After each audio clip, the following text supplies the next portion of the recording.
contrôle éternel. Au nom de Jésus-Christ, que tout te soit soumis, que nos cœurs soient soumis, nos esprits te soient soumis, tout esprit te soit soumis, toute chair est soumise dans ces lieux, dans cette ville, en ce moment. Tout est soumis à Jésus-Christ, tout est soumis à toi dans les lieux célestes, tout est soumis à toi sur la terre, tout est soumis à toi sous la terre, tout est soumis à toi dans les lacs, tout est soumis à toi dans les montagnes, tout est soumis à toi en ces lieux, au nom puissant de Jésus-Christ. Merci Seigneur, Roi des rois, Seigneur des seigneurs. À toi la gloire, la puissance, la sagesse, l'éclat, la magnificence. À toi le règne. Que ton règne vienne. Que ta volonté se fasse ce soir, en ces lieux comme au ciel. Et que quelqu'un attrape sa part. Que ton ciel soit ouvert, ton trône ouvert. Que ta rosée descende. Et que chacun de nous, Seigneur, oh mon Dieu, obtienne ce que tu lui destines aujourd'hui. S'il te plaît. S'il te plaît, Seigneur. Au nom de Jésus. Amen. Amen. Nous asseyons devant le Seigneur. Tunaketi mbele za Bwana. Shalom à tous. Amani iwe nanyi wote. Shalom à tous. Amani iwe nanyi nyote. Que Dieu nous bénisse ensemble. Acha Mungu atubariki pamoja.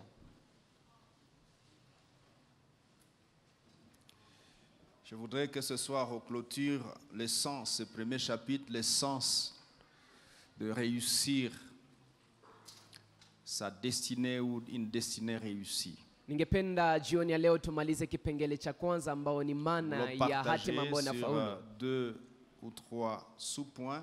Tunatafuta kuzungumzia nukta mbili ama tatu. Rapidement et puis nous allons prier. Na tutachigaza kwenda haraka na kisha tutaomba. Alléluia. Amen. Nous avons déjà essayé de comprendre le sens de réussir et le sens de la destinée.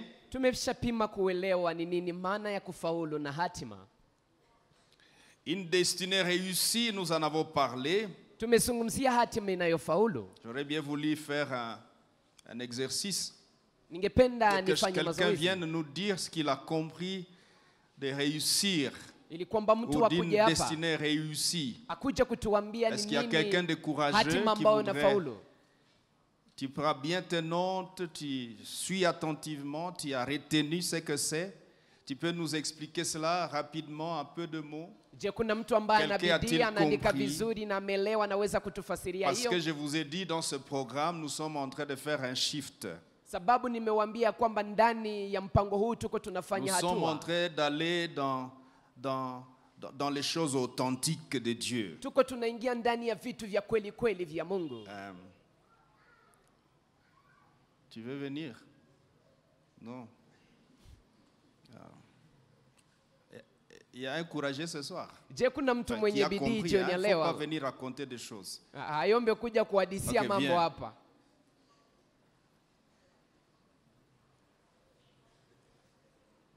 Merci. Je vais dire seulement ce que j'ai compris. Une destinée réussie.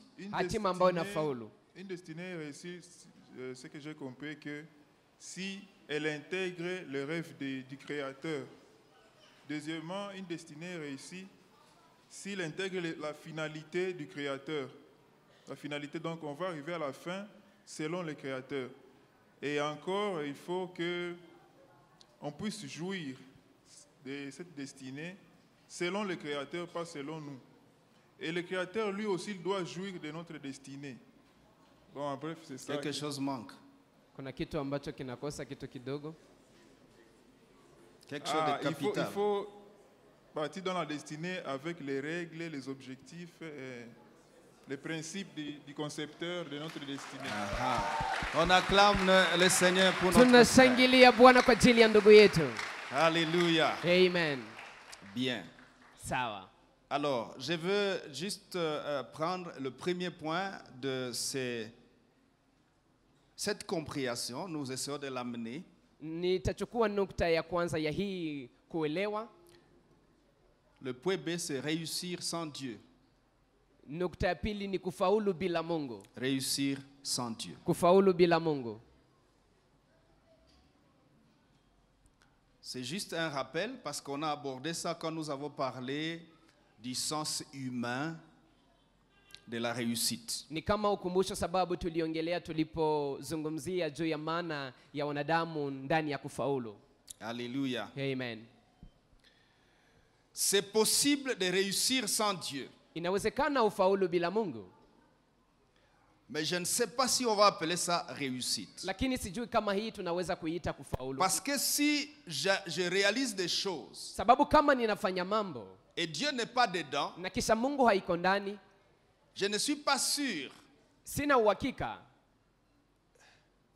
si je suis en train de réussir. kama niko na faulu kikweli Parce que kweli. la Bible déclare Sababu Biblia que inasema c'est à l'homme de gagner le monde entier s'il perdait son âme. yamfalia nini mwanadamu aupate ulimwengu mzima ensuite, kisha upoteze nafsi Si yake. je considère que j'ai réussi, c'est-à-dire j'ai construit 50 maisons, Kisa j'ai kama acheté nawaza 5 nimefaulu bateaux, sababu j'ai nimejenga nyumba, 30 nimenunua mashua, fermes, ninakuwa j'ai na 1000 kilomètres na de ferme. mafugo ya wanyama, Et puis je vais en affaires. na kisa naenda kusimuni. Comment vous trouvez? Mnaona hii namna gani? Est-ce que j'ai réussi? Je nimefaulu? Pourtant, Ijapokuwa selon l'homme, kufuatana ça mwanadamu ressemble à de la réussite. hii inafanana kufaulu, Et les humains m'acclament. na wanadamu wananishangilia, Et il y a des nations qui sont dans ce contexte-là, na kuna mataifa yaliyo ndani ya mazingara haya qui ont réalisé des choses. ambao wamefanya mambo Et le monde entier accourt là-bas na ulimwengu zima pour wanakimbilia admirer huko les réalisations, kwa ajili ya kufurahia walivyovifanya, pour jouir parfois de cela. kwa ajili mara ya kuifurahia. Je vais vous dire une chose. Nitawaambia kitu La kimoja. Bible dit, Biblia inasema, Paul a dit aux Corinthiens, Paulo aliwaambia wa Korinto, mangez de ce qui se vend au marché sans vous poser de questions. mkule Par inayohusishwa motif de conscience. kwenye soko bila kujiuliza maswali mengi. Donc, Ni kusema les gens peuvent réussir, watu wanaweza kufaulu entre guillemets, ils peuvent kwa réaliser jina, des choses, wanaweza et kutimiza nous mambo, pouvons aller acheter ça. na unaweza enda kuinunua. Il n'y a pas de problème jusque-là. Hakuna shida mpaka hapo. La Bible nous conseille de ne pas nous poser de questions par rapport au fondement et aux fondations de ça. Biblia inatuambia kwamba tusijiulize maswali juu ya misingi ya hiyo. Savez-vous que la plupart des chemises que nous portons, pantalons ou voitures, Je, mnajua kwamba mashati nyingi, suruali ama Oh, gari ete- tunazozinunua ont été fabriquées par des gens qui n'ont pas Dieu imetengenezwa na watu ambao hawana Mungu, et qui parfois, avant de les fabriquer, na mara ambao mbele ya ils ont fait des kuitengeneza incantations sur ça. waliagusa juu yake. Savez-vous, quand vous allez acheter les matembele au marché, Unapoenda kununua matembele kwenye soko, il est possible que le matin, yawezekana asubuhi cette dame a versé des choses sur les matembele. ule mwanamke alitupia vitu juu ya ile matembela. Est-ce que vous remarquez ça quand vous voulez acheter? Je, unaangalia ile wakati unatafuta kununua? Est-ce que vous achetez Je, unanunua et vous venez avec na unakuja pamoja et naye vous préparez ça pour les pasteurs? na unaipigia mchungaji. Le pasteur mange, il est rassasié. Mchungaji anakula na Et il n'a nashiba pas mal au ventre. na tumbo hayume. Qu'est-ce qui se passe? Nini napitikana? Dieu Mungu a prévu ameandaa que tout ça c'est pour lui en fait. ya kwamba ile yote ni kwa ajili yake. Notre rôle c'est d'aller acheter sans nous poser des questions. Kazi yetu twende tununue bila kujiuliza maswali Par motif de conscience. juu ya kuchunga samiri zetu. Alléluia. Amen. Alléluia. Amen. N'avez-vous pas acheté des voitures dans lesquelles il y a des écrits que vous ne connaissez pas l'essence? Je, hamkununua magari ambapo ndani mwake mnaandika kwa vitu ambavyo hamuelewi? Il y a même des habits qu'on va lire, c'est pas Louis Vuitton ou quoi, etc. Na Ce que vous kuna connaissez mavazi là. ambayo utasoma Louis On Vuitton pose na pas la question, kadhalika. bon, c'est Louis Vuitton là, il est chrétien de quelle église Na pour que j'achète hautauliza ça? ule Louis Vuitton ni Mkristo wa kanisa gani, Pour que je puisse acheter ça. ili kwamba niweze Et kununua puis hiyo. on prend, on part avec, et Na puis on porte. kisha unachukua unaenda nayo. Alléluia. Na unavaa. Est-ce que quelqu'un est là ce soir? Je, kuna mtu yuko hapa jioni ya Je leo? veux dire, il y a des gens qui réussissent. Nitasema kuna watu Sans wanafaulu Dieu. bila Mungu. Mais lorsque nous prenons les réussites, lakini tunapochukua kufaulu kwao nous les trempons dans l'essence divin de la réussite. na tunaichovya ndani ya maana ya Mungu ya Nous kufaulu, constatons que ce n'est pas de la réussite. ya kwamba hiyo siyo kufaulu, Parce que sababu l'idée ou les rêves de Dieu wazo ama maono ya pour Mungu cet individu-là, kwa ajili ya mtu huyo, pour ces groupes-là, cette entreprise-là, kwa ajili ya ile kundi, cette ya ile nation-là, kampuni, ya ile taifa, les rêves de Dieu maono ya ne se Mungu retrouvent pas. haiko.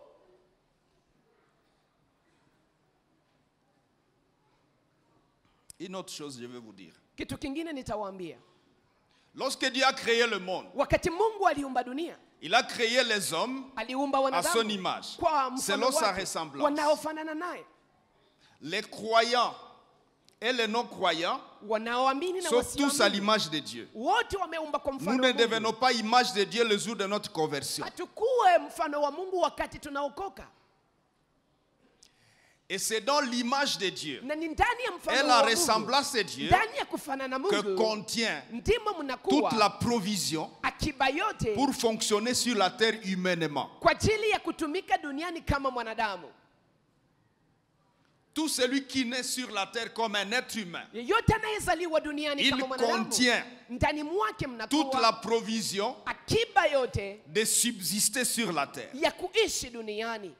Donc, Ni kusema il y a une mesure de réussite kuna kipimo cha kufaulu qui est déjà contenue dans chaque être humain. ambacho kiko tayari ndani ya kila Ce qui mwanadamu. fait que Ndiyo nafanya kwamba lorsque nous vivons sur la terre, wakati tunaishi duniani il y a réussite et réussite. kuna kufaulu na kufaulu, Ce qui fait aussi na hiyo ndiyo nafanya que kwamba certaines personnes watu wamoja sans Dieu ambao hawana Mungu réussissent au plan humain wanaweza kufaulu kufuatana na wanadamu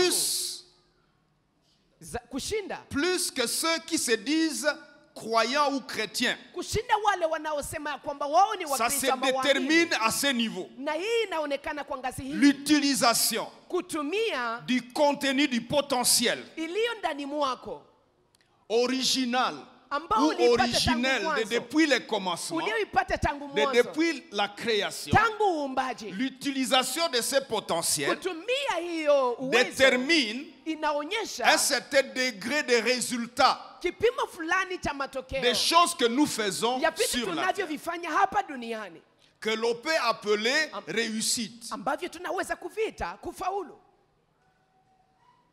Et quelqu'un peut naître sur la terre, Na mtu anaweza kuzaliwa duniani, grandir, anakomaa, vieillir. anazeheka. Si tu lui poses la question, tu as réussi, il va dire certainement j'ai réussi. Ukimuuliza swali, je, umefaulu? Mais Atakwambia si hakika tu prends sa nimefaulu. réussite, tu trempes ça dans les affaires de Dieu, dans Lakini la compréhension divine, ukichukua kufaulu kwake na Il a échoué unamuingiza sur ndani toute ya la kuelewa ligne. kwa Mungu, ameshindwa kwenye njia yote. on va voir ça tout à l'heure. Tutaiona hapa haraka. Alors, Sasa quand Dieu veut faire pleuvoir, wakati Mungu anatafuta kunyesha, écoutez, du fait que chaque être humain sur la terre kufuatana na jinsi kila mwanadamu a un duniani contenu divin anakuwa na kitu cha Mungu ndani mwake et il émane de Dieu, na anatokea kwa Mungu, il a droit à vivre. ana haki ya kuishi. Savez-vous que Je, mnajua ya un kwamba sorcier mchawi peut avoir besoin qu'il pleuve dans son champ anaweza kuwa anahitaji mvua inyeshe shambani mwake, et la pluie va pleuvoir na kisha mvua itanyesha, et on dira que la pluie vient d'où? na utasema mvua inatokea wapi? De Satan. Inatokea kwa shetani. La Bible dit Biblia inasema il fait pleuvoir ananyesha sur les bons mvua et kwa sur wema les na méchants. kwa wabaya. Et quand il va pleuvoir, Na wakati mvua les itanyesha, chrétiens Mkristo, vont avoir leurs haricots arrosés, Wakristo watapata maharagi yao ambayo les yamemiminwa na mvua. féticheurs, les sorciers vont avoir leurs haricots arrosés. Wachawi na wafumu nao watapata maharage yao ambayo Si inanyeshwa na les mvua. sorciers ont planté 30 hectares Na kama ule mchawi aliweza et les kulima chrétiens hekta ont planté 1 makumi tatu, hectare, na Mkristo au alilima plan hekta moja, normal, kwa la kawaida pluie est tombée sur tous les champs. mvua imenyesha Les kwenye sorciers shamba risquent zote. de récolter plus que les chrétiens. Mchawi anaweza kuvuna nyingi kushinda hata Mkristo. Je vous ai dit, nous sommes dans un shift. Nimewambia kwamba tuko tunapiga hatua. Qu'est-ce que je veux dire? Ninatamani kusema nini? Je veux dire, Natamani les kusema chrétiens qui est avantageux, Mkristo ambaye ana faida, parce qu'à plus du normal, anapita zaidi en ya plus kawaida, de dotations normales et humaines, zaidi ya zawadi ya kawaida na ya kianadamu, il a Dieu. ana Mungu. Il a le propriétaire. Ana yule mwenyeji. Il a le concepteur. Ana muumbaji. Il a l'initiateur. Ana mwanzilishi. Nous n'avons pas raison, Hatuna haki au plan humain, kwa ngambo ya kianadamu de ne pas prospérer. kutofanikiwa. On n'a pas raison. Hatuna haki. Bwana asifiwe. Amen. Je parle de réussir sans Dieu. Nazungumzia kufaulu bila Mungu. D'où vient que cette idée de réussir sans Dieu existe? Inatokea wapi wazo ya kufaulu bila Mungu? C'est que Ni kwamba dans la création de l'être humain, ndani ya uumbaji wa mwanadamu, la grâce de Dieu du commencement neema ya Mungu mwanzoni a offert à tout être humain qui existe ilimtolea kila mwanadamu ambaye un yuko potentiel uwezo de réussite minima wa kufaulu, lakini pour kwa sa ngazi ya survie et kidogo son séjour sur la terre. kwa ajili ya maisha yake hapa duniani.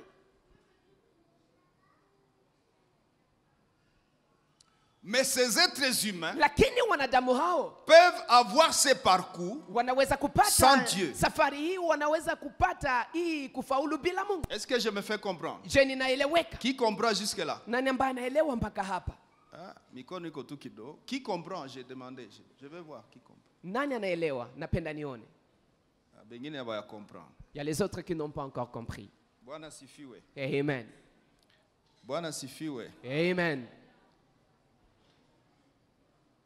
Dans Ephésiens chapitre 2 versets 11 à 12, il est écrit: Ndani ya Waefeso 2:2 hadi 12 imeandikwa,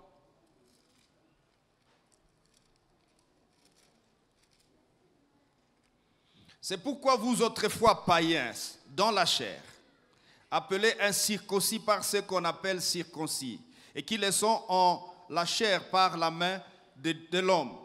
Souvenez-vous que vous étiez en ces temps-là sans Christ, privés du droit de cité en Israël, étrangers aux alliances de la promesse, sans espérance et sans Dieu dans le monde. mulikuwa bila tumaini na bila Mungu ndani ya dunia. Vous êtes sans Dieu dans le monde. Hamuna Mungu Il ndani ya existe dunia. des êtres humains qui sont sans Dieu dans le monde, Kuko wanadamu ambao wako bila qui Mungu duniani, exploitent le potentiel naturel na ambao wanatumia ile uwezo wa kawaida reçu de Dieu, wakizalikiwa walioipokea toka kwa Mungu, qui les développent ambao wanaikomalisha et qui avec cela na ambao kupitia hiyo produisent des résultats. wanaleta matokeo.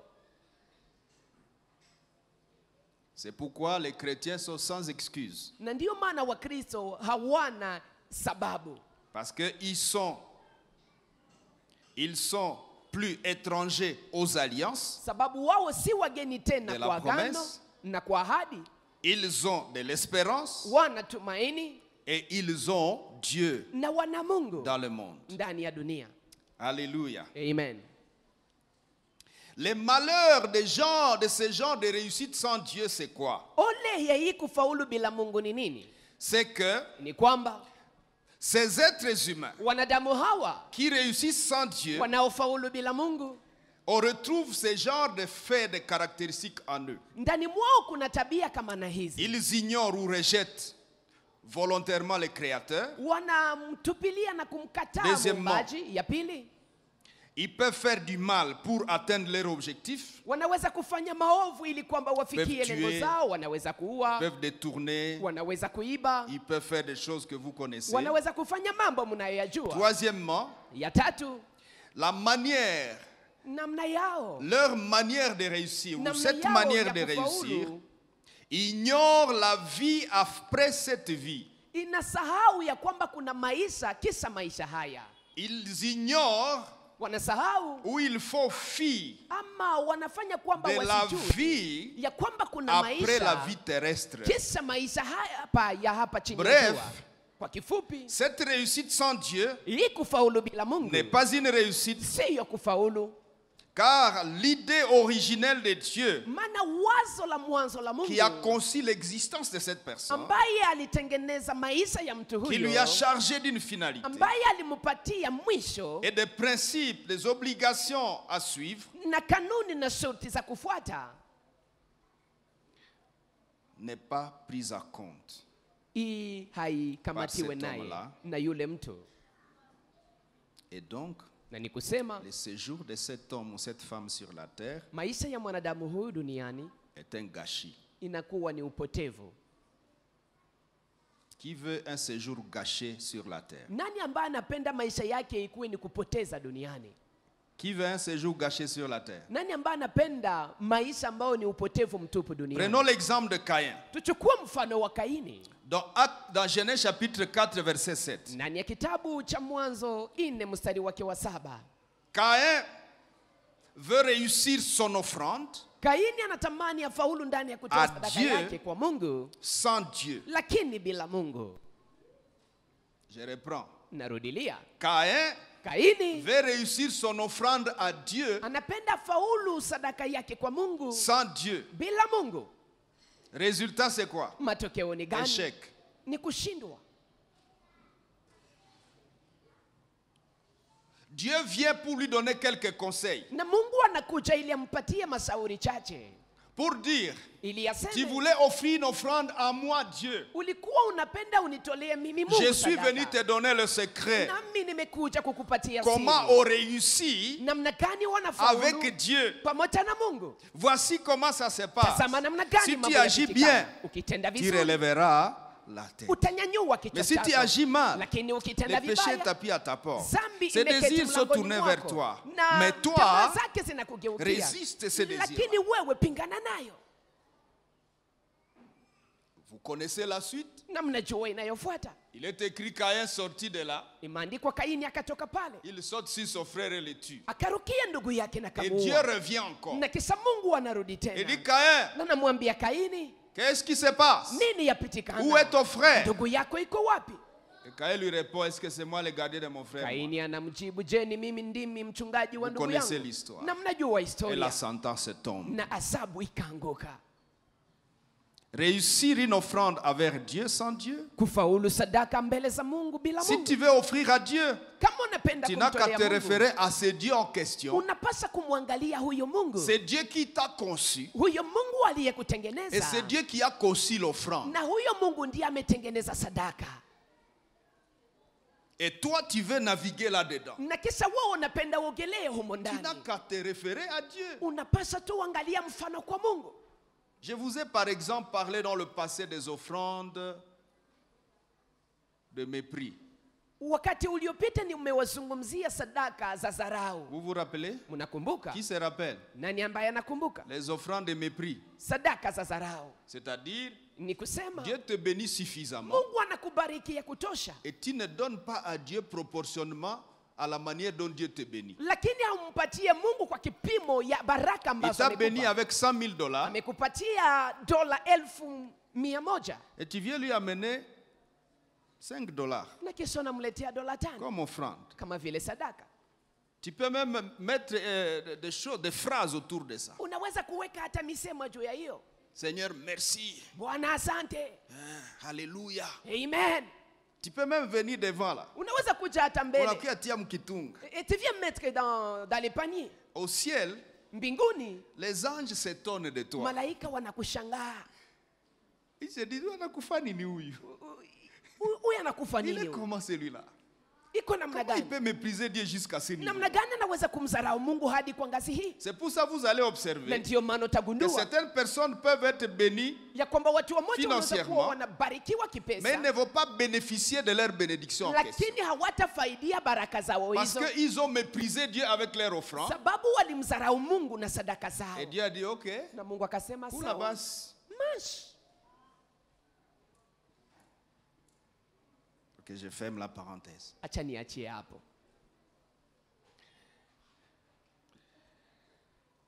Dans Matthieu 16, 26, il est écrit, que servirait-il à l'homme de gagner le monde entier s'il perdait son âme. Mathayo 16:26 imeandikwa inamfalia nini mwanadamu kupata ulimwengu Et que mzima donnerait un homme en akiupoteza échange nafsi de yake. son âme. Na mwanadamu atapana nini kwa kugomboa nafsi Chers yake? amis, Wa rafiki cherchons wapenzi, donc à réussir notre destinée avec Dieu. tutafute kufaulu hatima yetu pamoja na Mungu. Avec Dieu. Pamoja na Mungu. Alléluia. Amen. Avec Dieu signifie, selon la définition de la réussite d'une destinée, avec Dieu. Pamoja na Mungu yamaanisha kufuatana na Alors ufafanuzi prenons le wa point kufaulu suivant, le point hatima C. yake kufuatana na Mungu. Tuchukue nukta kufuata, nukta 3. Réussir, Kufaulu mais sans alliance. lakini Avec Dieu. bila agano pamoja na Mungu.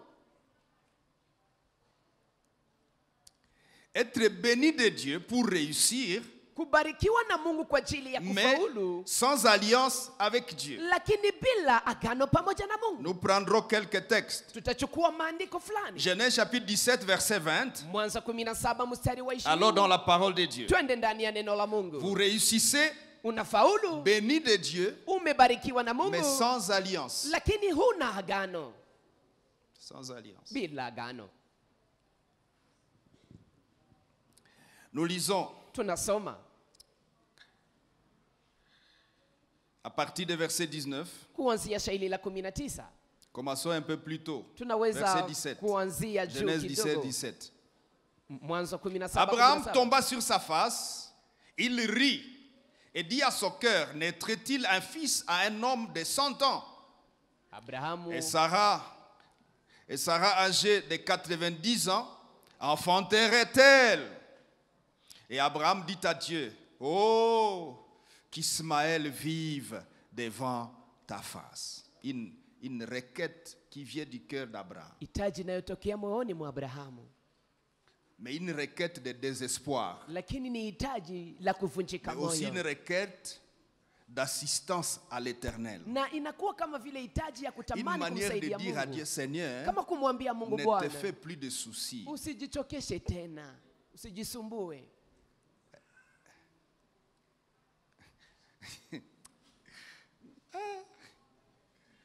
Seigneur, Bwana, acha tout ville, tu peux laisser comme ça.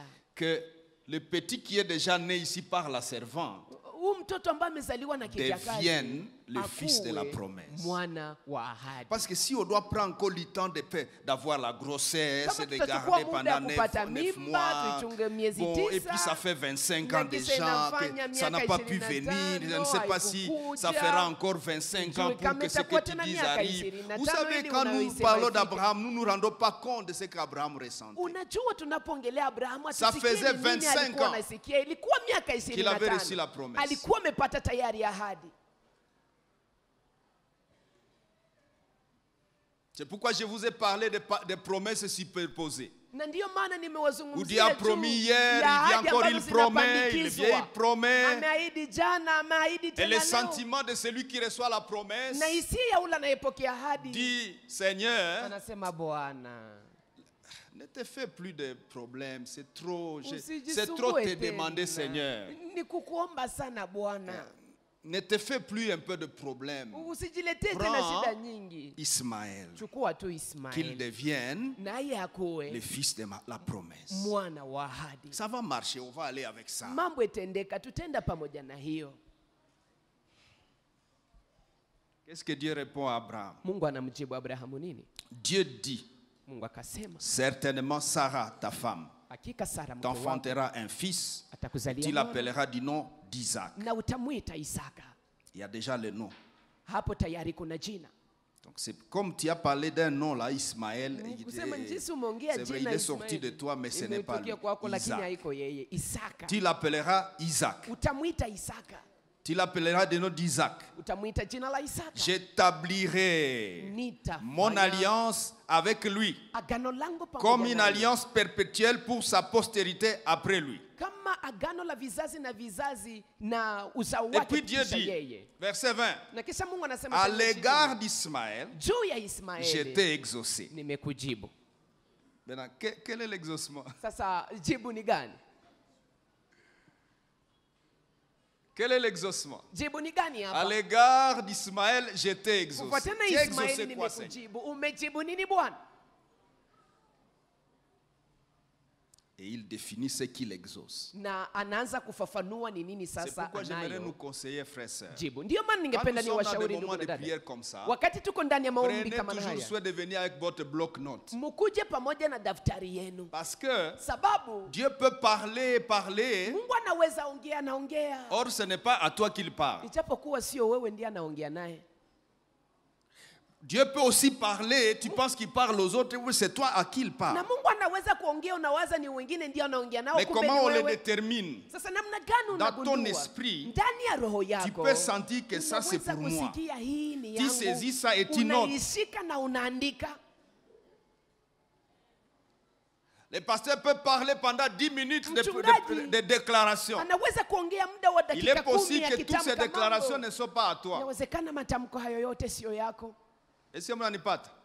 Est-ce que vous me captez? Alors notez toujours ce qui vous concerne. Sasa andike ile Parce que ambayo ce qui vous inawahusu. concerne que vous saurez réclamer. Sababu ile que vous saurez inayokuhusu ndio réitérer. utaweza kudai. Et quand Dieu accomplira cela, Na Mungu vous atakapoitimiza, saurez que c'est à telle date, Dieu utajua m'avait kwamba dit, ilikuwa et tarehe voici. fulani Mungu aliniambia hivi. Quelquefois, les gens Mara, n'arrivent pas à témoigner watu hawashuhudie parce qu'il arrive que tu sababu vives une inafika chose, une kwamba expérience, wanaishi kitu, mais tu ne sais pas si tu as même demandé ça ou ça avait été promis à toi. lakini haujui kama ulikiomba. Alors quand on dit venez témoigner, sasa tu ne sais pas qu'est-ce que tu vas dire. haujui utasema nini. Tu as l'impression que bon, ok, Unafikiria. c'est l'ongle. Ah, l'ongle est devenu gentil, il m'a béni.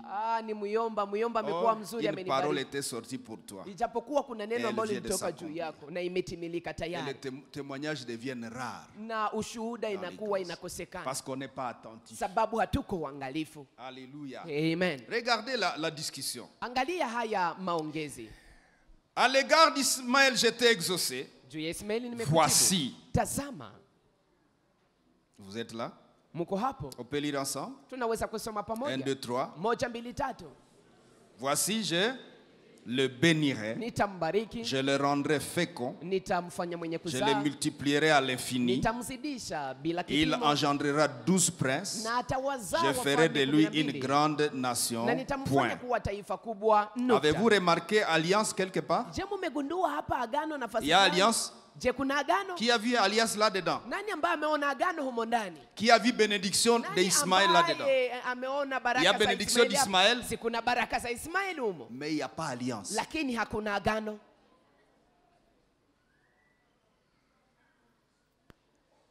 Verset suivant. Shairi la kufuata On peut y aller. tunaweza kwenda. J'établirai mon alliance avec Nitaweka agano langu Isaac. pamoja na Isaka, Que Sarah, précis. ambaye Sara, Hakuna tâtonnement. hapa hakuna kupapasa Le papasa. Isaac, Isaka que la huyo vieille là ambayo ule mzee va ule t'enfanter. atakuzalia, J'établirai alliance nitafanya agano avec lui. pamoja naye et avec. Et à cette époque-ci, l'année prochaine, na kwa wakati huu mwaka kesho cet enfant sera né. mtoto huyu atakuwa amezaliwa. Qu'est-ce que nous disons? Tunasema nini? Béni de Dieu pour réussir, Umebarikiwa na Mungu kwa ajili ya mais kufaulu, sans alliance. lakini huna agano. Est-ce que vous le captez maintenant? Je, mnaishika sasa? Voilà. Sawa. Alors, quel est le constat? Ni nini ambao tunagundua hapa? C'est que Dieu Ni kwamba Mungu vient de bénir Ismaël, amembariki Ismaeli, mais il n'a pas conclu d'alliance avec lui. lakini hakufanya agano pamoja naye. Plusieurs personnes sont sur la terre. Watu wengi wako duniani, Quand nous les observons, nous tunapowatazama constatons qu'ils sont bénis. tunaona ya kwamba Et il est wamebarikiwa, possible na yawezekana que ça vienne de deux possibilités. yatokea kwa La nafasi possibilité mbili. naturelle, que c'est naturel, c'est sans Inatokea Dieu. ndani ya c'est ça. namna ya kikawaida Il est bila possible Mungu. que ça vienne de Dieu, Na inawezekana yatokea kwa Mungu, mais il n'y a pas d'alliance. lakini hakuna agano. Il n'y a pas d'alliance. Hakuna agano.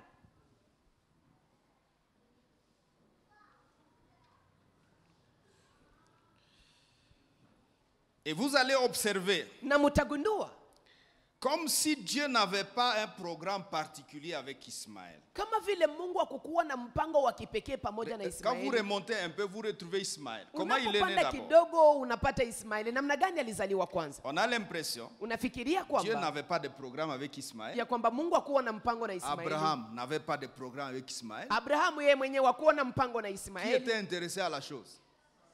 Nani C'était ambaye qui? alikuwa anatafuta kitu? Ni nani? Est-ce que vous êtes toujours là? Je, mungali hapo? Je peux vous voir. Naweza kuwaona. Qui est intéressé à la naissance d'un enfant qu'on va appeler Ismaël? Nani ambaye anatafuta C'est mtoto Sarah. atakayezaliwa ambaye wanamuita Et Ismaili? quel Ni est Sara. l'intérêt de Sarah? Na nini faida ya Sara? C'est pour essayer Ni ili kupima, de soulager les retards divins. ni kupima kupunguza ile uchungu ya kuchelewa kwa Mungu. Vous savez, dans le couple, Unajua ndani ya ndoa, quand l'enfant ne vient pas, wakati mtoto hakuje, l'homme en souffre, mwanaume anateseka, mais la femme en souffre doublement lakini ou mwanamke plus. yeye anateseka zaidi. Comment? Namna La gani? femme en souffre parce qu'elle a l'impression Mwanamke que anateseka c'est elle qui ne parvient pas à donner l'enfant. sababu anafikiria kwamba yeye ndiye hawezi kuleta mtoto. Elle souffre parce qu'elle n'a pas d'enfant, Anateseka sababu yeye hana mais mtoto. aussi parce que Lakini pia sababu elle se sent inutile devant cet homme ici. anajisikia kwamba hana mafaa mbele ya mume huyo. Et ça peut pousser la femme à aller chez les féticheurs Na inaweza kumsukuma mwanamke aende kwa ou mfumo aller chercher des trucs. ama aende kutafuta mambo. On a dit que certains ont fabriqué même des étoffes qu'ils ont mis sur le ventre Na wamesema kwamba wamoja wametengeneza hata vitu ambavyo wameweka kwenye et faisaient tumbo. l'effort de ne pas dormir dans la chambre. Niko nasikia maarufu humu. Na wanajikaza wasilale ndani ya chumba. Et après 9 mois, Na kisha elle a miezi négocié 9 avec des infirmières dans un hôpital. anaongea na waganga ndani ya hospitali. Elle a négocié un bébé. Na anaongea nao juu ya mtoto. On a dit négocier avec quelqu'un et puis après on va dire non, la femme est morte. Na anamwambia ongea na mtu kisha Et watamwambia le vrai ya bébé, kwamba- on l'a vendu à... watamwambia mzazi wake ya kwamba Elle mtoto a appelé le amekufa. mari Nimezala. Na kisha anamuita mume wake aseme amezaa. Qu'est-ce que j'essaie de dire? J'essaie de dire que c'est dur cette affaire-là. Napima kusema kwamba ni ngumu hii C'est kitu. pourquoi durant ce programme, Na ndio maana ndani ya j'ai mpango pris que Dieu Naomba donne les Mungu enfants à ceux qui les demandent. aenda kawapatie watoto wale Au nom wanaoomba de Jésus-Christ. kwa jina la Yesu Kristo. Que ces 2 semaines ici Wiki hizi mbili servent de déclencheurs iende kawe de funguo ta progéniture. juu ya uzazi Que tes wako enfants viennent na watoto au wako nom de wakuje Jésus de kwa Nazareth. jina la Yesu Que wa l'année Nazareti. prochaine, Mwaka kesho à cette date, kwa tarehe tu hii aies déjà tes enfants. uwe tayari na watoto wako.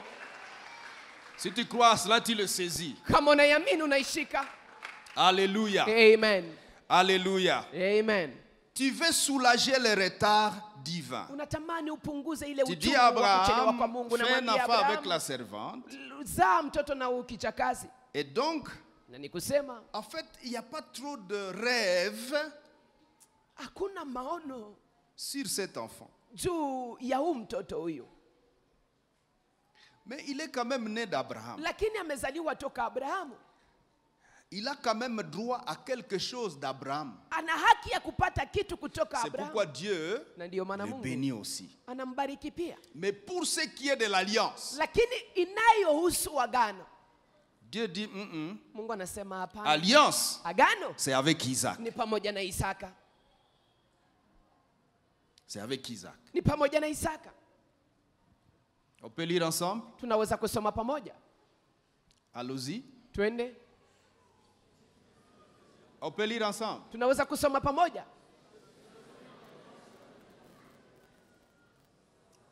Est-ce que ça signifie quelque chose dans votre Je, esprit? inamaanisha kitu ndani ya roho yenu?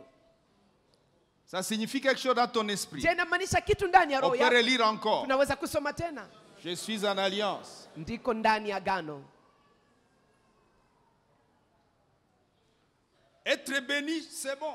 Kubarikiwa ni vizuri. Être en alliance, Kuwa ndani ya agano c'est extrêmement mieux. ni vizuri sana zaidi. Extrêmement mieux. Ni bora zaidi. Tu es archoise. Wewe ni mwanamemba wa kanisa hili. En alliance, Ndani ya agano tu es heureux. wewe ni mwenye heri. Alléluia. Amen. Alléluia. Amen. Vous allez observer que dans l'histoire d'Ismaël et sa descendance, Utagundua ya kwamba ndani ya Il historia ya a été Ismaeli na commerçant. uzao wake alikuwa mchuruzi les Ismaélites, wa Ismaeli, commerçants, walikuwa wachuruzi. Genèse 37, 27, Mwanzo 37, Ruben dit, Rubeni anasema, venez, vendons ce petit. muje tumuzishe huyu Ismaélites. kijana kwa Ne Waismaeli. mettons pas la main sur lui car il est notre frère, notre cher. Na tusiweke Et mkono ses juu frères yake l'écoutèrent. sababu ni ndugu yetu. Les Ismaélites ont Waismaeli acheté Joseph, wakamnunua Yusufu, commerçant. wachuruzi, Et ils sont partis les vendre. na wakaenda kumuuzisha tena. Ismaélites, commerçants. Hein. Kabisa ni wachuruzi wao. Chapitre 39, verset 1er. Sura makumi Potiphar, tatu na tisa. Potiphar, officier de Pharaon, chef de garde égyptien, l'acheta des Ismaélites Potifari akamnunua toka qu'il y Waismaeli avait fait descendre. ambao Ils walimshusha huko. l'ont acheté dans une contrée. Walimnunua Ils ndani ya sont eneo allés le moja, vendre en Égypte. wakaenda kumuuzisha Misri. Alléluia. Amen. Donc, Ni kusema la réponse jibu de la bénédiction, la baraka, plutôt la réponse d'Abraham au sujet d'Israël, jibu ya Abrahamu juu ya Israeli produisit la bénédiction d'Ismaël sans alliance. ikaleta baraka juu ya Ismaeli, lakini bila agano. Sans alliance. Bila agano.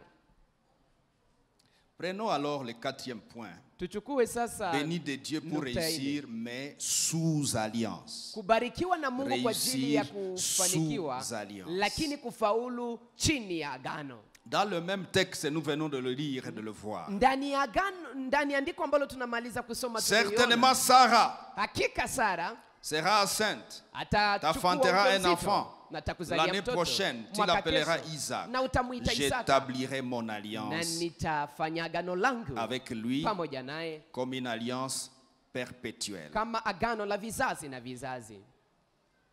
Maintenant, remontez au deuxième verset. Sasa mnaweza kupanda kwa shairi la pili. Il est écrit, Imeandikwa, lorsqu'Abraham fut âgé de 99 ans, wakati Abrahamu alikuwa na miaka 99, l'Éternel apparut à Abraham et lui dit, Bwana je akamtokea suis Abrahamu le na Dieu, akamwambia, je suis le Dieu tout-puissant. Marche devant ma face et sois intègre. J'établirai mon alliance entre moi et toi et je te multiplierai à l'infini. Je te multiplierai à l'infini. Vous avez vu cette phrase chez umeona Ismaël hii msemo aussi? huu, nitakuzidisha. Je, Chez umeona? Ismaël, vous voyez ça au verset 20? Je, kwa Ismaeli mnaona hii Je te nayo? rendrai fécond, je te multiplierai à l'infini. Nitakuzidisha bila mwisho. Abraham tomba sur sa face et Dieu lui parla en disant, voici mon alliance que je fais avec toi, tu deviendras père d'une multitude de nations. On t'appellera plus Abraham, mais ton nom sera Abraham, car je te rends père d'une multitude de nations. Je te rendrai fécond. Suivez? Je te Msifuate. rendrai fécond à l'infini. Nitakufanya uwe mwenye kuzaa bila mwisho, Je ferai de toi des nations. na kutokea kwako nitafanya mataifa Au pluriel. kwa wingi. Des rois sortiront de toi. Wafalme watatoka ndani mwako. Il a dit pour Ismaël, Alisema juu ya Ismaeli, Ismaël va engendrer 12 princes Ismaeli atawazaa wakubwa et je 12, ferai de lui combien de nations? na nitafanya yeye kuwa Verset mataifa 20. ngapi? 20 Combien? ngapi?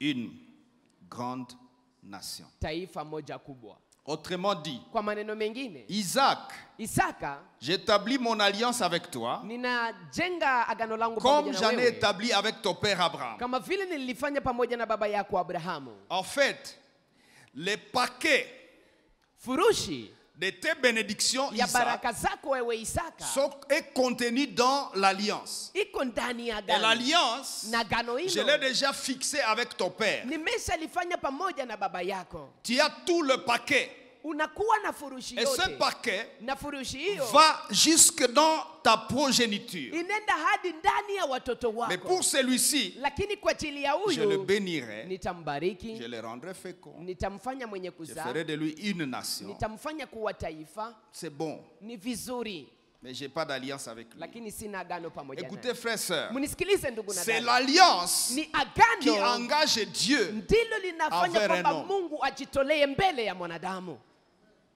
C'est l'alliance Ni agano qui dérange Dieu ndiyo na msumbua Mungu envers un peuple. mbele ya taifa. Quand un peuple est en alliance avec Dieu, Wakati taifa liko ndani ya agano pamoja na Mungu, Dieu se prive Mungu de anajinyima. certaines libertés. Anajinyima uhuru fulani.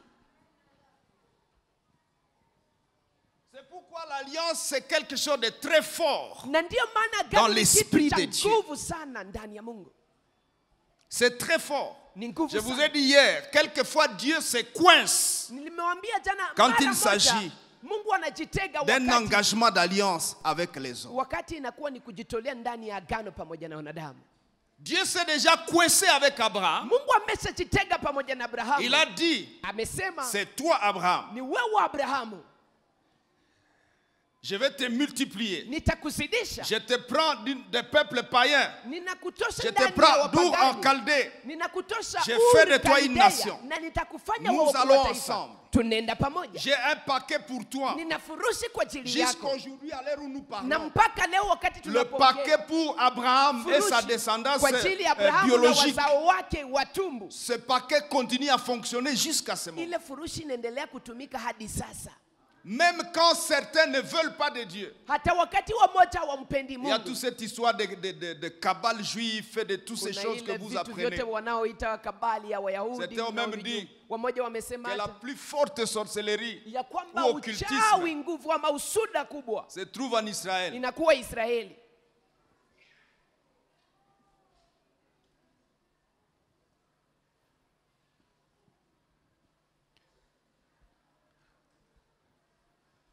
Un jour, j'étais dans un bus en Israël. Siku moja nilikuwa ndani ya Et le basi guide dit, Israeli na Tu mwongoza vois akaniambia, ce tunnel-là? unaona ile njia ya chini ile? C'est là où c'est la tunnel de David. Ile ni shimu ya Daudi ile. C'est là où et puis il explique des choses. Kisha nafasiria Alors, mambo. comme je suis naturellement curieux, je commence à lui poser des questions. Il a coupé le sujet. Sisi na il est mimi entré niko dans autre muiwai, chose. mimi namuuliza swali anamaliza Il a pale changé pale. de sujet. Akabadilisha mada. À Jérusalem. Yerusalemu.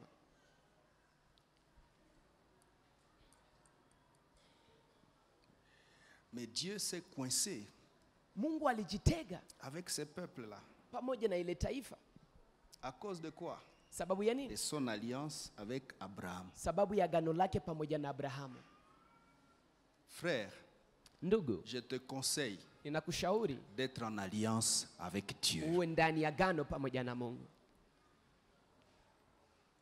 De tout mon cœur, Kwa moyo wangu wote je te le conseille. ninakushauri.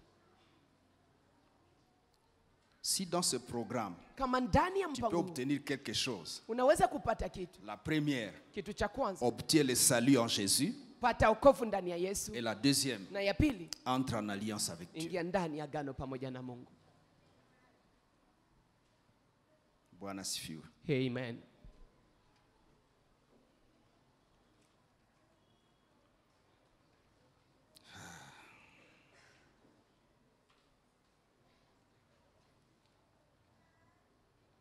Voici quelques caractéristiques Tazama tabia fulani de l'alliance, de la réussite sous alliance. ya kufaulu chini ya agano.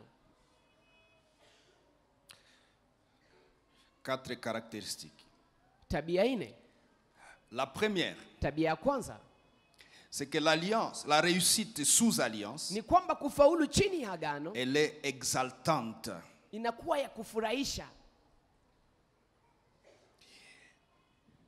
C'est-à-dire, Yamaanisha quand tu réussis sous alliance, unapofaulu chini ya agano, cette réussite t'épanouit. ile kufaulu inafanya kwamba C'est unapanuka. exaltant. Inakuwa ya kufurahisha. Ça édifie. Inajenga. Ça t'édifie dans ton âme. Inakujenga ndani ya nafsi yako. Ça édifie l'allié. Inajenga Vous ule pouvez ambaye regarder ni Goliath, mshirika. David devant Goliath. Unaweza kumwangalia Daudi mbele ya Lorsque Goliathi. David est en train de parler au sujet de Goliath, Daudi anapoongea juu ya Goliathi, il parle comme un petit qui est tellement sûr. anaongea kama kijana si bana exaltant. uhakika. Inakuwa ya kuburudisha. Alléluia. Amen. C'est si exaltant. Ni ya kuburudisha sana. Il dit à Saoul, le roi, Anamwambia Saulo mfalme, Il dit, reprends tes manteaux et ton Anasema épée. chukua mavazi yako na upanga wako. Reprends. Moi, je Chukua. fonctionne pas comme ça. Mimi situmikake Un peu comme hivyo. pour dire, Ni kama vile kusema, oh roi, o mfalme, moi je fonctionne sous alliance. mimi natumikaka chini ya agano. Comment t'as bien quoi? Prends toi. Comment t'as bien? Prends. Pour Saül, Kwa Saulo, les Goliaths là, ule Goliathi, il faut aller aiguiser l'épée plus fort. inaomba uende ukachonge upanga tena zaidi. Il faut quelqu'un d'expérimenté. Inaomba mtu ambaye ana utaalamu Pour mwingi. ce petit ici, Lakini kwa je kijana suis huyu, en alliance. C'est tellement yuko ndani ya exaltant. agano, ni ya En fait, c'est kuburudisha. tellement sûr. Ni ya uhakika mwingi.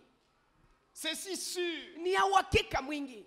Il dit à ses grands frères, Anaambia wakubwa on wake, donnera quoi à celui qui va abattre ces messieurs? watampatia nini atakayemuua Et les grands ubwana? frères disent, toi tu es Wakubwa curieux, wake on te wanamu- connaît à la maison là, c'est Wao pour ça que kwa tu es mwiwai unajana venu. kiburi Allez, wewe, tunakujua donne la nyumbani. nourriture, rudi en bio. Rentre vite à la maison. Et dit, ok, donc vous ne comprenez pas bien Anasema, quoi. nyinyi hamuelewe mambo ambayo Il niko cherche ndani. qui peut l'écouter. Anatafuta ule ambaye Et atamsikiliza. puis quelqu'un l'écoute et Na puis kisha l'amène chez kuna le mtu roi. anamsikiliza anampeleka kwa mfalme. Et le roi fait attention à ce qu'il dit. Kisha mfalme anaangalia ile Il ambayo dit, je anasema. pense, bon, ça fait quand même 40 jours. Hein. Anasema ni On siku est ici. makumi Si lui nne. prétend qu'il peut nous aider, ok. Kama nafikiri kwamba anaweza Essayons. kutusaidia, bon. Et il tupime. dit au petit, il dit, Na ce naambia yule monsieur, c'est kijana, un guerrier de "Huyu depuis des bwana années. huyu ni shujaa tangu zamani. Toi, est-ce que tu as fait l'armée? Il dit non. Je, wewe umeenda ndani ya jeshi Mais là, hapa? dans la brousse, Lakini huko j'ai ndani ya fait pori quelques exercices nafanya militaires. mazoezi kidogo ya kijeshi. Et il dit à Saül, Na namwambia Saulo, sois en paix. uwe ndani ya amani, Je vais abattre ces messieurs ici. maana nitamuua huo bwana huyu. Est-ce que vous imaginez ça? Je, mnaona hii?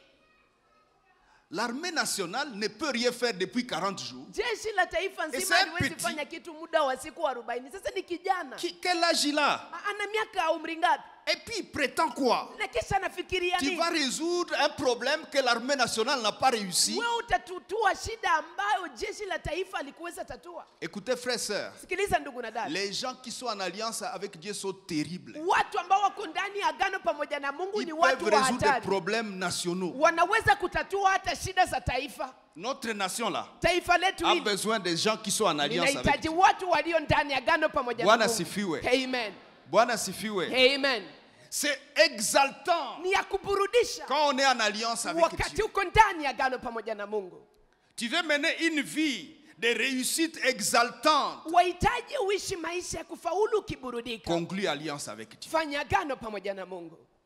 Bwana sifiwe. Amen. Deuxième caractéristique, Tabia ya pili durable, inakuwa ya kudumu, intarissable. inakuwa bila prolifique. kuisha na inakuwa ya kuendelea. Pourquoi? Sababu gani? Parce que l'allié invisible, Sababu l'Éternel, ule unayeshirikiana naye est asionekane ambaye engagé ni à Mungu accompagner jusqu'au bout anajitolea kukusindikiza hadi mwisho, son allié humain. kusindikiza hadi mwisho ule ambaye anaungana naye wa Dans mwanadamu. Isaïe 1,19, il est écrit, Ndani ya Isaya si 1:19 tu es imeandikwa, docile, tu mangeras les fruits, la meilleure production du pays. kama wewe ni mnyenyekevu utakula matunda mazuri ya nchi.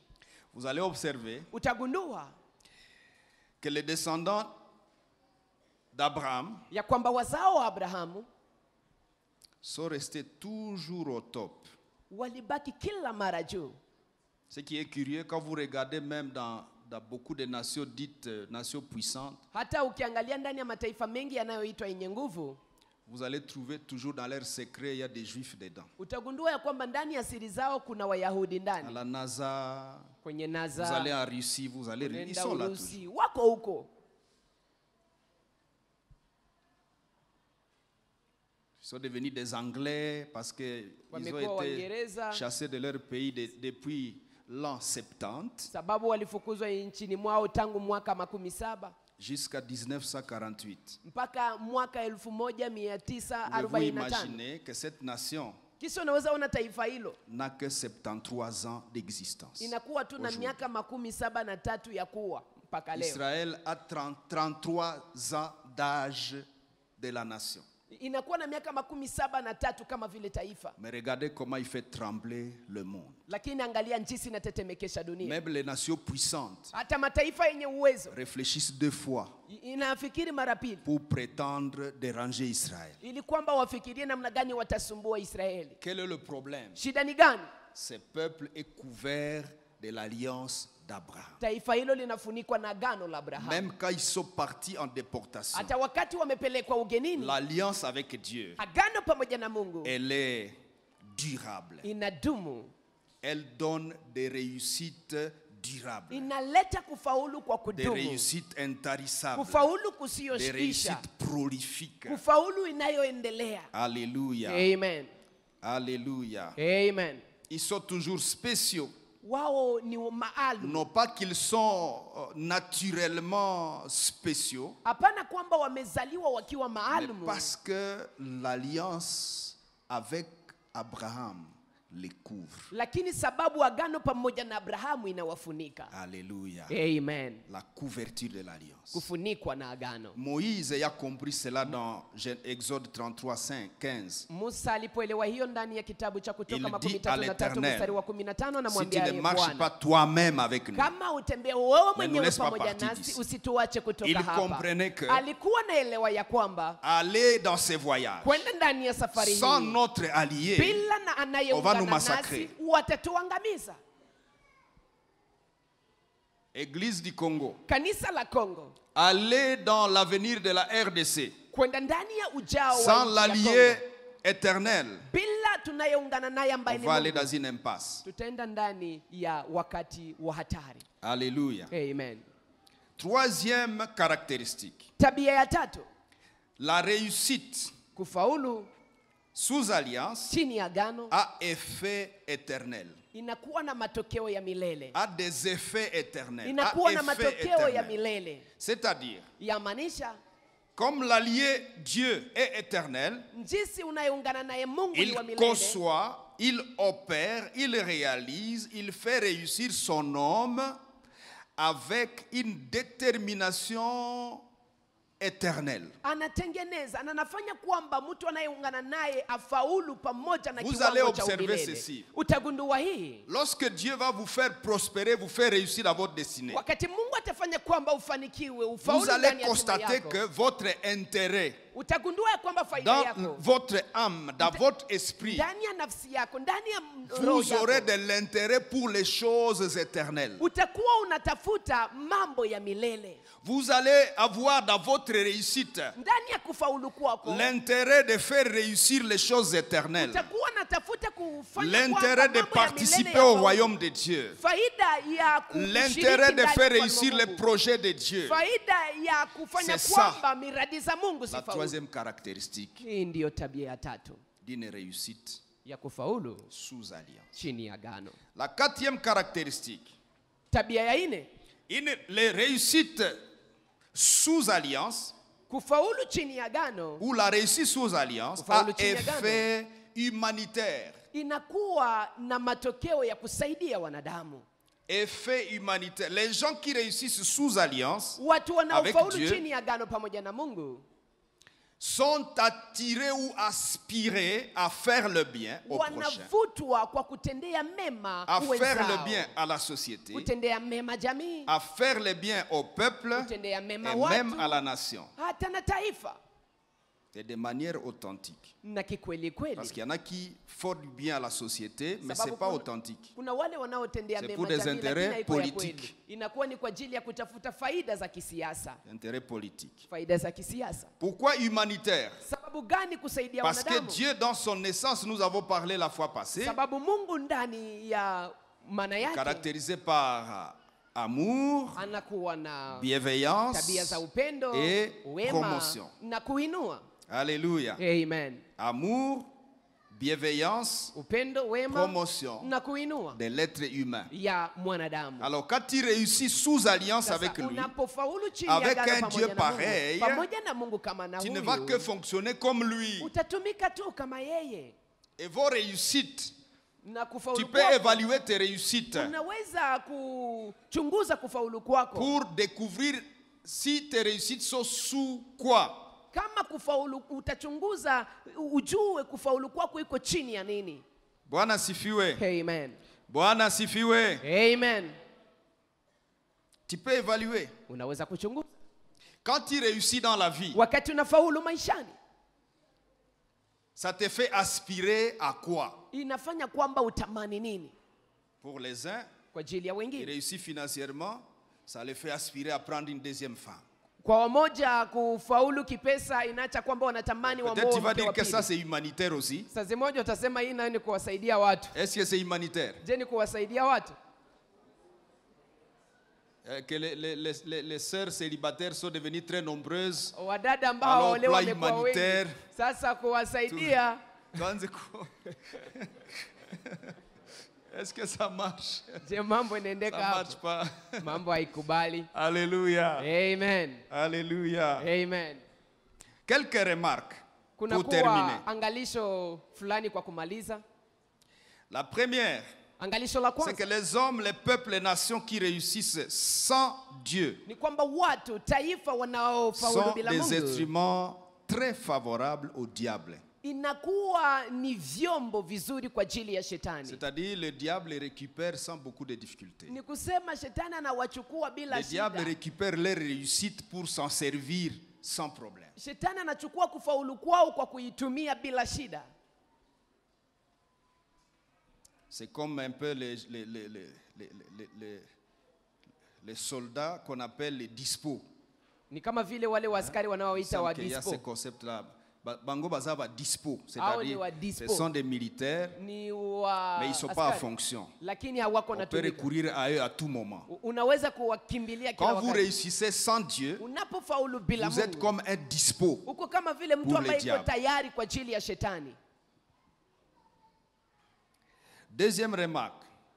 Angalisho la pili, Ceux qui réussissent par la bénédiction de Dieu mais sans alliance, wanaofaulu kupitia baraka za Mungu lakini Sans bila alliance agano, avec Dieu, bila agano pamoja na Mungu, sont eux aussi nao pia ni une proie facile wanakuwa mateka rahisi du diable. ya shetani. Le diable les oriente facilement Shetani ou anawaongoza kwa oriente urahisi, facilement les résultats de ces gens-là ama anawaongoza kwa urahisi dans des matokeo ya wale objectifs watu malveillants ndani ya shabaha mbovu contre l'être humain. kwa kumharibisha mwanadamu.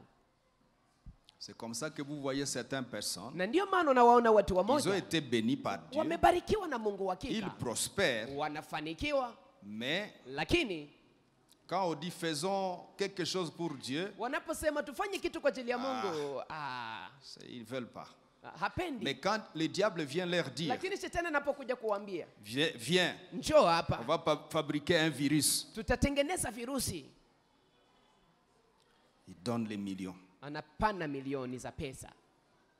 Malveillance, Ubovu c'est malveillant. ni mbovu, Mais ceux qui sont en alliance avec Dieu, lakini walio ndani ya agano pamoja na Mungu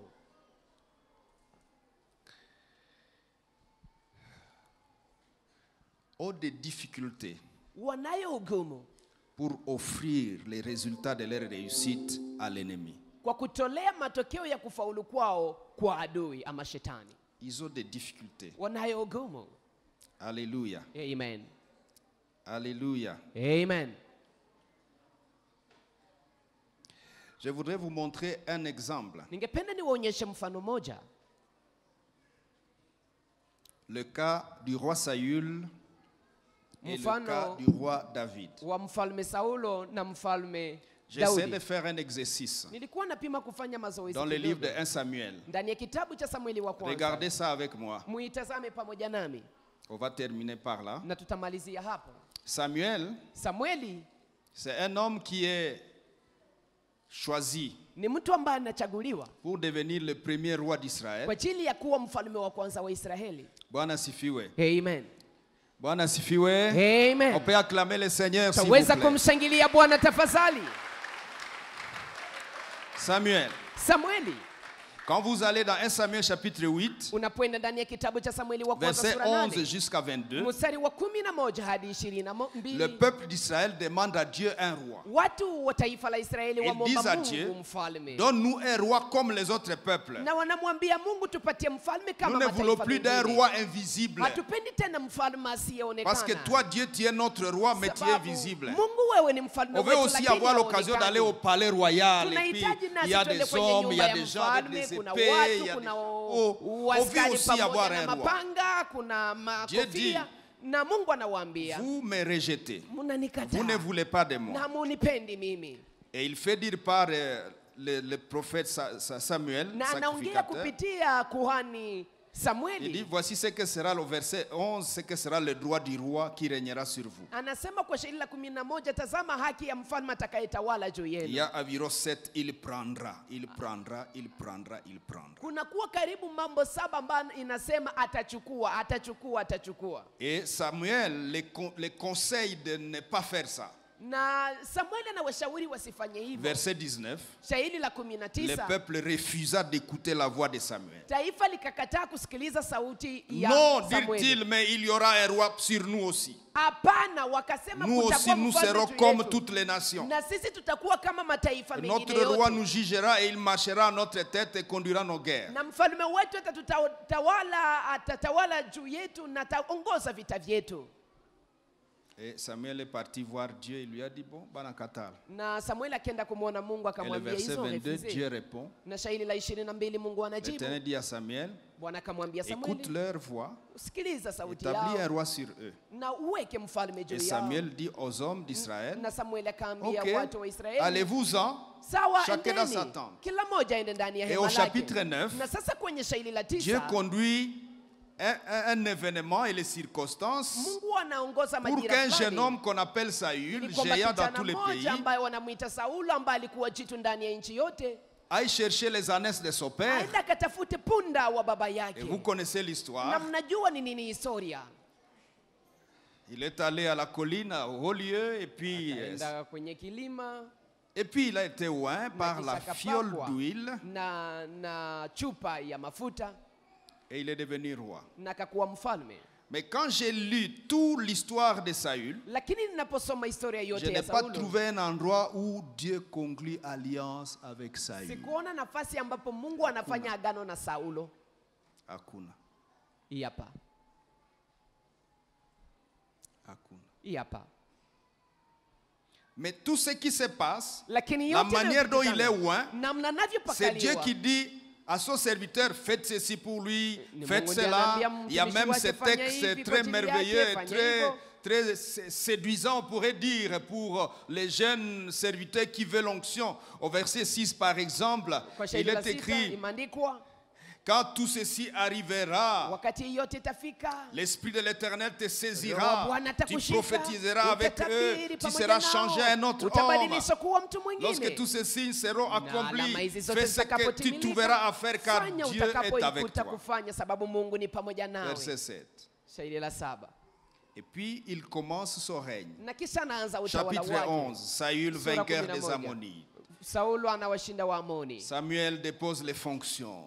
Samueli analeta Guerre contre les Philistins. vita mbele ya Wafilistini. Ce gars n'est pas en alliance avec Huyu Dieu. kijana huyu haiko ndani ya agano pamoja na Lorsque Mungu. les influences négatives viennent, Wakati mashawishi mbovu ça yanakuja, l'attrape si facilement. inamshika kwa urahisi.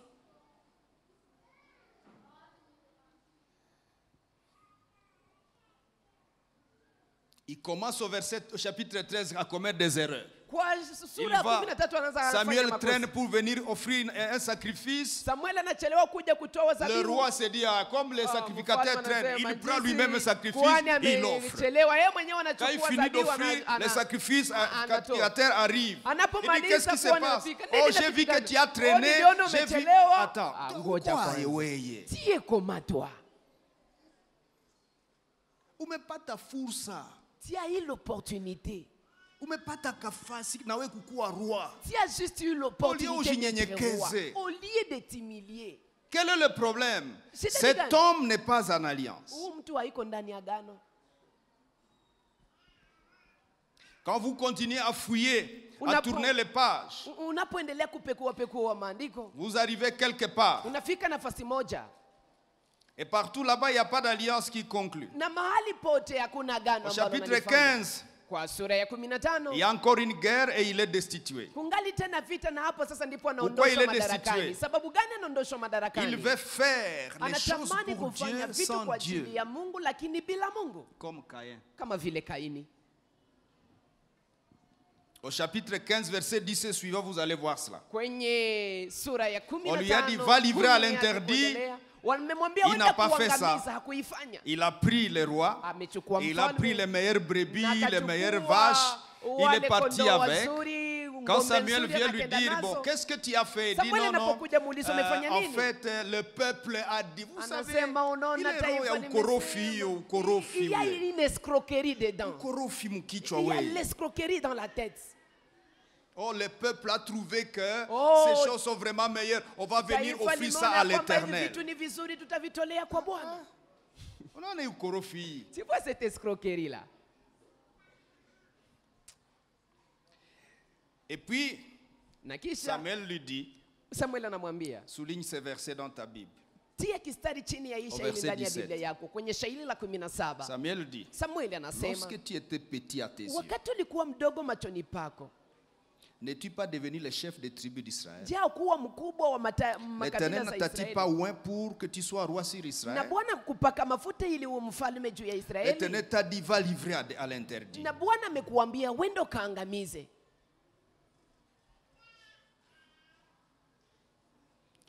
Et quand vous regardez à la maison, essayez de lire ce chapitre. Vous allez Nyumbani voir même la mkime manière de kusoma demander hii. pardon de Saül. Utaona hata namna ya kuomba msamaha kwa Il y a Sauli. ukorofi tout. Il y a escroquerie dedans. Hein?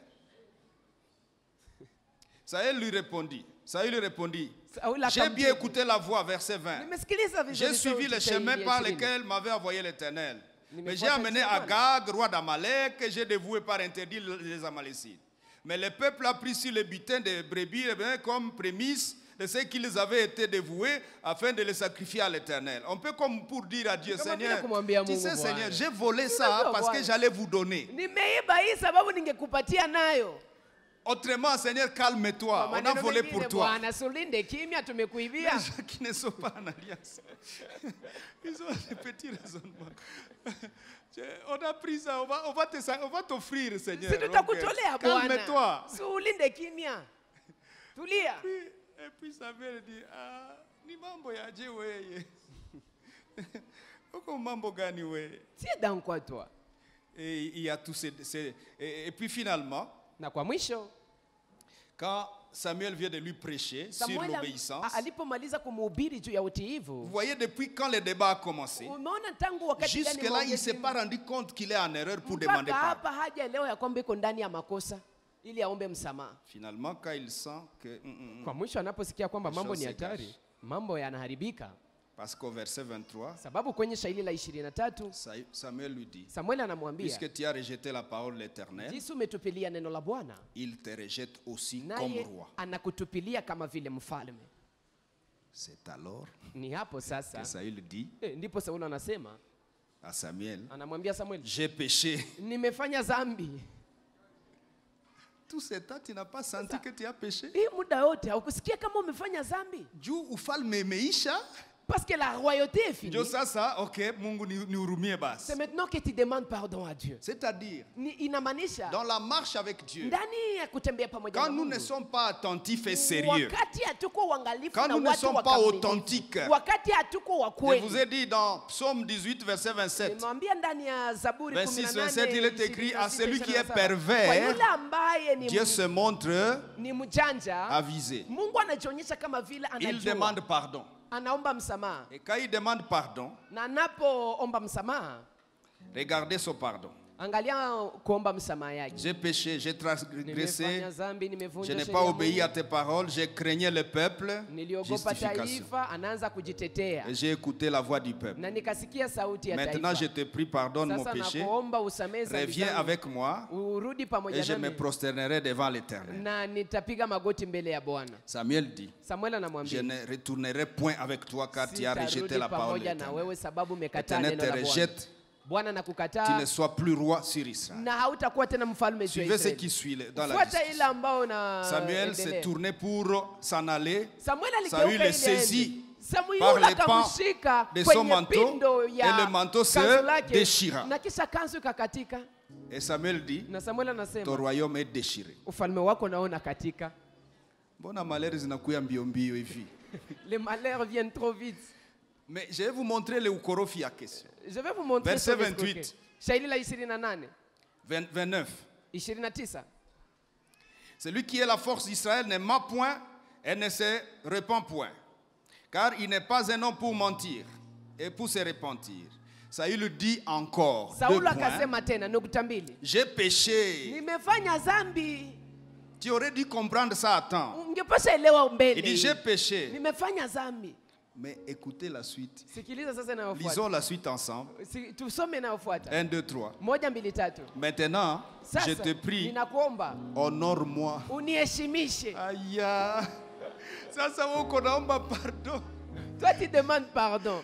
Qu'on appelle à honorer, Mais tu veux qu'on t'honore au même moment. Honore-moi devant le peuple. Uniheshimishe mbele ya Ou watu. qu'on omba pardon. Tu demandes vraiment pardon. Homme de Dieu. Mtu wa Mungu. Honore-moi devant le peuple. Uniheshimishe mbele ya watu. Amène-moi là où je vais aller demander pardon. Unipeleke mahali ambapo nitaomba msamaha. C'est du pardon ça? Hii ni msamaha hii. Honore-moi devant le peuple. Uniheshimishe mbele ya watu. Et devant les anciens. Na mbele ya wazee. Reviens avec moi, je me prosterne devant l'Éternel. Na rudi pamoja nami na nitapiga magoti mbele ya Bwana Samuel Mungu. 35, Samuel ça Samuel akaenda n'alla plus voir Saül na jusqu'au kwenda jour tena de muona sa mort. Saulo mpaka siku ya kifo chake.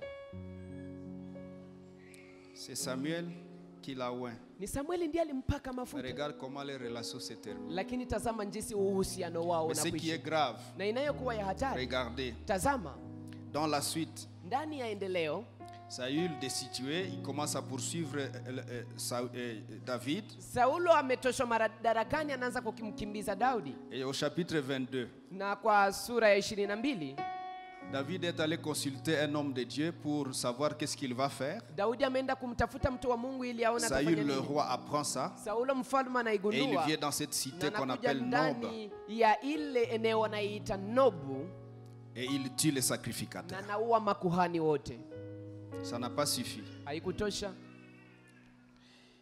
Il tue, il fait appeler tous les sacrificateurs anawaitisha makuhani wote et il les égorge. na anawachinja. 85 hommes portant l'éphod de lin. Watu 85 wanaovaa efodi, Les sacrificateurs, il les a tués. makuhani akawaua. Toi, tu es devenu roi Wao wamekuwa par mfalme l'onction des sacrificateurs. kupitia upako C'est wa comme ça que tu kuhani. termines ta vie. Na hivi ndivyo unamaliza tu maisha yako. Qu'est-ce qui se passe, Nini Saül? napitikana? Saulo Il n'est pas en alliance avec Dieu. haiko ndani ya agano pamoja na Mungu. Saül frappa encore des tranchants de l'épée Nob. Saulo akaangamiza kwa sacerdotal, upanga Nobu, ile mji homme, wa makuhani, femme, wanaume, enfants, wanawake, nourrissons, watoto, bœufs, wanaolisha ânes, watoto, brebis tombèrent. ng'ombe, kondoo, vyote vikaanguka, vikaangamizwa. On lui avait dit de livrer en interdit Walimwambia les angamize Amalécites. Waamaleki. Il est venu livrer à Sasa yeye l'interdit akakuja la maison de angamiza Dieu. nyumba ya Mungu. Comment tu vas finir ta destinée? Namna gani utamaliza hatima yako? N'est-ce pas que tu as besoin d'alliance? Si unahitaji agano? Ça n'a pas fini. Haikuisha. Au chapitre 28, Kwenye shairi la 28 Saül le roi oint Saulo mfalme aliyepakwa va consulter une voyante anaenda kumwona mwanamke mwonaji pour savoir qu'est-ce qu'il va faire. ili ajue atafanya nini.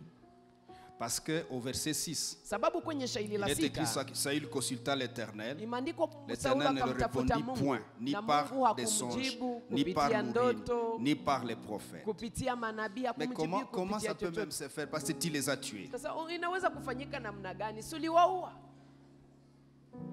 Tu les as exterminés, même leurs enfants. uliwaangamiza Leurs hata na moutons, watoto leurs wao, poules, tu les as tués. kuku zao, kondoo zao uliua, Tu pensais que tu n'avais pas besoin de Dieu. na ulifikiria kwamba wao hautamhitaji Mungu. Et quand Dieu ne lui répond Na pas, wakati sasa Mungu amjibu, Saül dit à ses serviteurs, Saulo cherchez-moi une anaambia femme watumishi wake, qui mnitafutie évoque les mwanamke morts. ambaye anawaitisha wafu. Verset 7.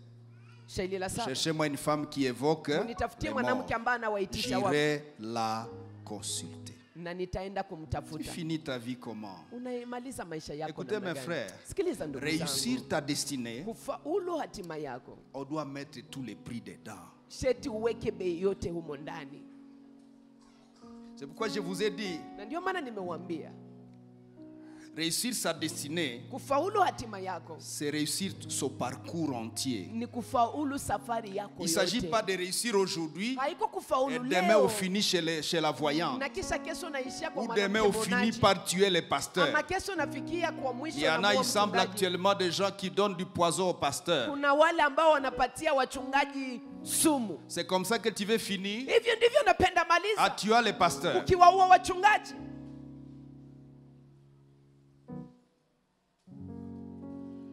Tu as commencé ta vie et ton succès par l'onction des pasteurs. Umeanza maisha yako na kufaulu kwako kupitia upako wa wachungaji, Tu finis par les tuer. na kisha unafikia mwisho unaanza kuwaua. Tu retournes dans la sorcellerie. Unarudi ndani ya uchawi, Tu retournes chez les voyantes. unarudi kwa wanawake waonaji. Qu'est-ce qu'il voulait Alitamani chez la voyante? kwa ule Il mwanamke voulait mwonaji. que la voyante lui fasse ressusciter Samuel. Alitamani kwamba ule mwanamke mwonaji amfufulie Comme j'ai Samueli. tué tous les Jinsi sacrificateurs, nimeua makuhani wote, ressuscitez moi-même un, leur mnifufulie leader. hata mmoja ule mkubwa Je wao. vais le consulter pour savoir qu'est-ce que je dois faire maintenant. Nitamchunguza ili nimuulize nitafanya nini sasa. Écoutez-moi mes frères, Mnisikilize ndugu zangu, cette histoire est triste, hii kitu hii ni ya huzuni, mais ça va dans le compte lakini des inaingia gens ndani ya qui sont hesabu bénis ya watu ambao wamebarikiwa sans alliance. bila agano. Et je vous ai dit, Na nimewambia, vous êtes bénis. Et même unabarikiwa vous réussissez, mais sans alliance, na hata wakati Faites attention. unafaulu bila agano, fanya angalisho, faites attention. fanya angalisho. Alléluia. Amen. Mais on peut réussir sous alliance. Lakini unaweza kufaulu chini ya Lèvons-nous, on agano. va prier. Tusimame, tutaomba. Lèvons-nous, on va prier. Tusimame, tutaomba. J'établirai mon alliance Nitaweka agano langu entre toi et moi kati yako na mimi et ta postérité na uzao wako après toi. kisha wewe. Alléluia. Amen. Alléluia. Amen. Lèvons-nous tous ensemble, s'il vous Tusimame plaît. sote pamoja Nous voulons tafadhali. prier rapidement et puis on va clôturer, on va continuer demain. Tunatamani kuomba haraka na Ne kisha partez pas, s'il vous plaît, on tutamaliza prie kesho. et puis on termine. Tusiende tafadhali, tunaomba Ne kisha partez tunamaliza. pas, s'il vous plaît. Msiende tafadhali. Lèvons-nous ensemble Tusimame pamoja. et nous voulons prier. Natamani kuomba. Alléluia. Amen. Nous voulons-